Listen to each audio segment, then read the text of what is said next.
dito sa Northern Ireland, UK. Yan. Ako lang yata yung naglalakad dito sa labas. Ngayon po ay 3:30 ng hapon.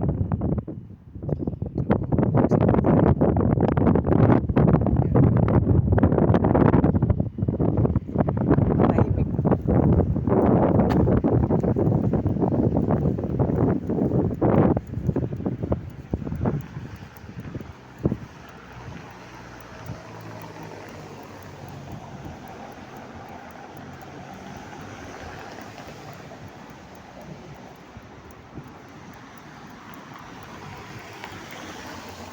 Gusto pa dito yung ano, yung telephone booth ba ito tawag dito?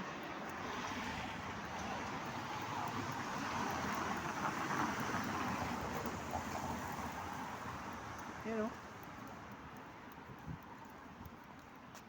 Pakatahimik.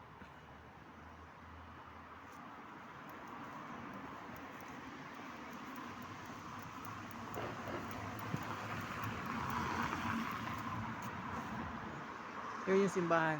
Doon tayo galing kanina. Ito yung pinaka town center dito sa Omagh, Tyrone, Northern Ireland.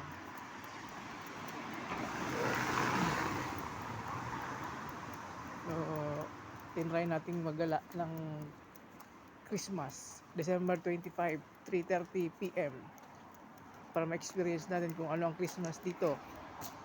Ito, walang katao-tao.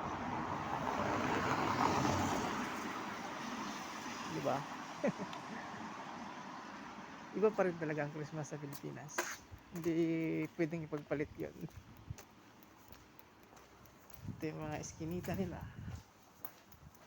Diba?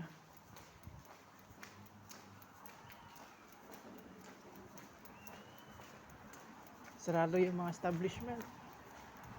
Ito, wala. Hindi kagaya sa atin pag ganitong Pasko. Dagsa ang mga tao sa pamasyalan, sa mga pamilyan. Dito, sarado lahat. Mga ibon lang nakikita mo.